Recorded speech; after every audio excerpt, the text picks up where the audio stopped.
विक्रम सिंह। बदायूं से इस समय बड़ी खबर आ रही है, इसी से शुरुआत करेंगे बुलेटिन की। भूमाफियाओं से तंग आकर टावर पर पूर्व सभासद चढ़ गए हैं। मौके पर एसडीएम समेत कई पुलिस बल के जवान तैनात हैं। पूर्व सभासद को समझाने में जुटे हैं आला अधिकारी। पूर्व सभासद का पूर्व ब्लॉक प्रमुख बीजेपी नेताओं पर आरोप है। बिसौली कोतवाली क्षेत्र का ये पूरा मामला है, जहां पर पूर्व सभासद टावर पर चढ़ गए हैं और दरअसल भूमाफियाओं से तंग आकर पूर्व सभासद टावर पर चढ़े और उनको मनाने के लिए एसडीएम और पुलिस बल मौके पर मौजूद है। पूर्व सभासद को समझाने में सभी लोग जुटे हुए हैं। पूर्व सभासद का ब्लॉक प्रमुख और बीजेपी नेताओं पर आरोप है। बिसौली कोतवाली क्षेत्र का ये पूरा मामला है। तो एसडीएम और पुलिस बल मौजूद है। पूर्व सभासद टावर पर चढ़े हुए हैं। उनका कहना है कि ब्लॉक प्रमुख और बीजेपी नेताओं पर आरोप लगा है। बिसौली कोतवाली क्षेत्र का ये मामला है।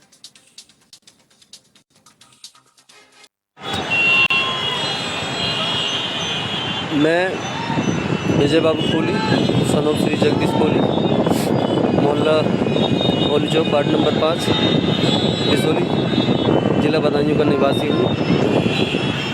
आज मैं मजबूर होकर, बहुत ही ज़्यादा मजबूर होकर टावर पे चढ़ा हूँ। बहुत ही ज़्यादा मजबूर होकर टावर पे चढ़ा हूँ।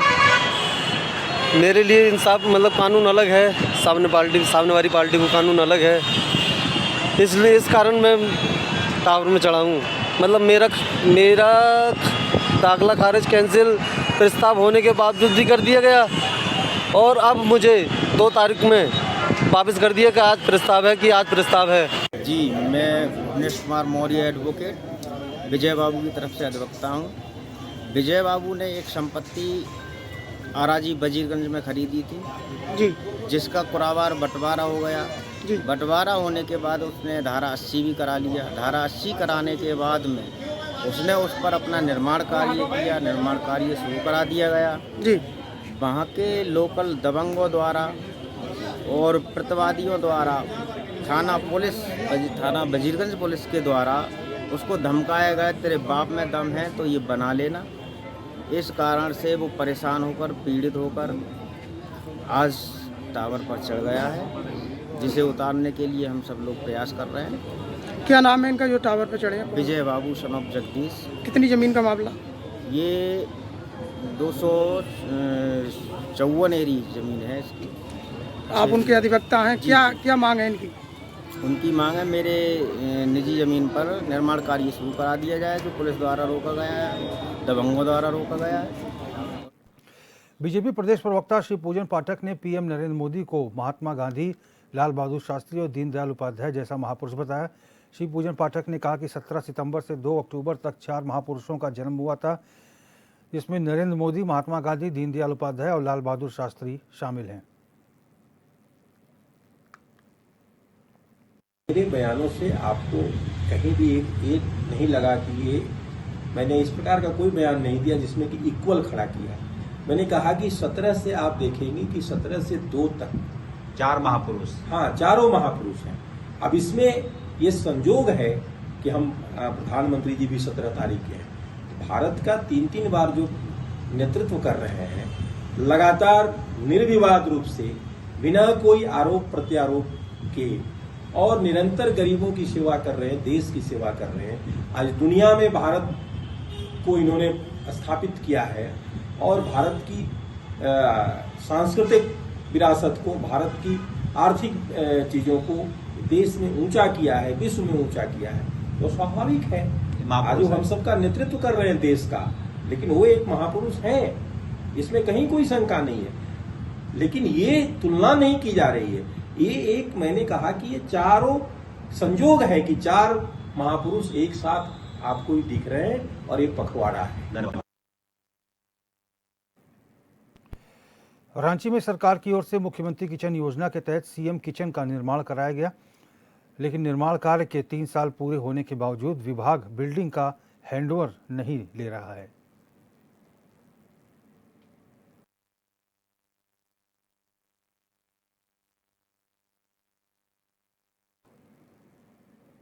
सरकारी पैसों की बर्बादी कैसे होती है, यदि आपको यह सब कुछ देखना है तो राजधानी रांची के ITI बस स्टैंड के सामने हेहल के पास चले आइए। आपको सरकारी पैसों की बर्बादी साफ दिखाई पड़ेगी। हमारे पीछे आप जिस बिल्डिंग को देख रहे हैं, ये construction of base kitchen and distribution centre under मुख्यमंत्री canteen scheme in Ranchi district का निर्माण किया गया था।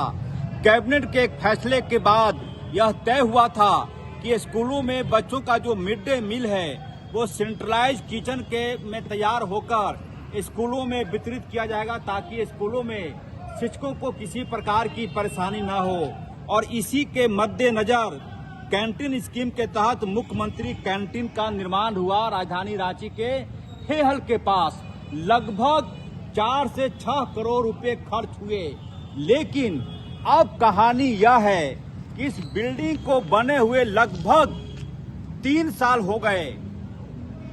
3 साल से यह बिल्डिंग बारिश, पानी, गर्मी सब कुछ झेल रहा है, लेकिन यह इस बिल्डिंग को हैंड ओवर लेने के लिए फूड डिपार्टमेंट यानी कि खाद्य एवं आपूर्ति विभाग तैयार नहीं हो रहा है। लगातार इसके जो संवेदक हैं, हमारे पास पत्र है, चिट्ठी है।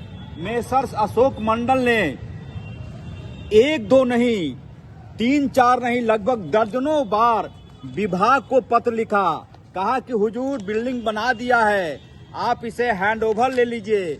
और उसके बाद भवन निर्माण विभाग को पत्र लिखा मेसर्स अशोक मंडल ने। उसके बाद की कहानी और भी दिलचस्प है। बाद की कहानी यह है कि सरकार के अधिकारी ही सरकार की बात नहीं मानते। सरकार जिसको जो कहती है, देखेंगे हमारे पास जो पत्र है 15 फरवरी 2024 का, किसने लिखा?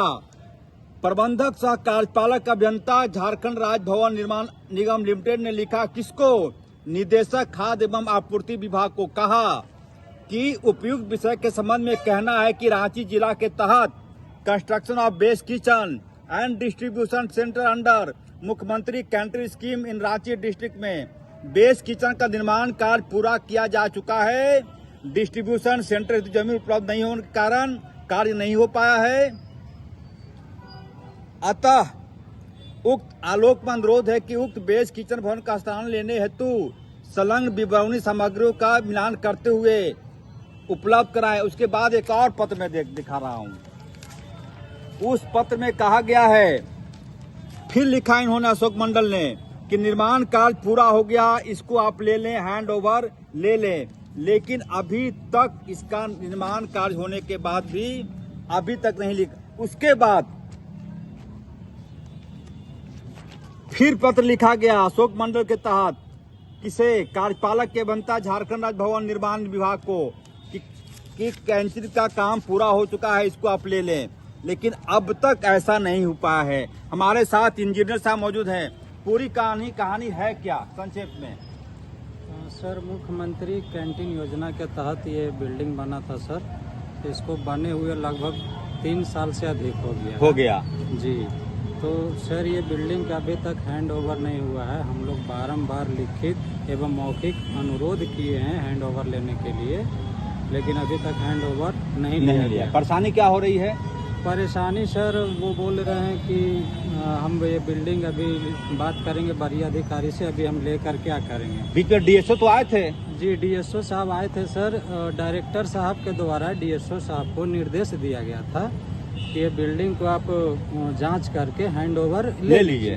फिर डीएसओ साहब आए थे, यहाँ विजिट किए थे, और विजिट करने के बाद में उन्होंने भी हमें निर्देशित किया था कि कुछ चीज़ें जैसे इक्विपमेंट जो लगे उसको फंक्शनल कर दीजिए, उसके बाद 1 हफ्ते के अंदर में हैंडओवर ले लेंगे। फिर हमने फंक्शनल करके फिर से उनको बताया, लेकिन नहीं आए। फिर हैंडओवर नहीं लिया अभी तक हैंडओवर नहीं हुआ। आप समझ सकते हैं संवेदक की क्या स्थिति होगी। रोजाना पैसा खर्च हो रहा है। अब स्थिति ये हो गई कि जितनी लागत लगी उससे ज्यादा खर्च संवेदक को मकान के देख रेख में खर्च करना पड़ रहा है। क्योंकि उमेश के साथ HN 24/7 के लिए रांची से अजय लाल।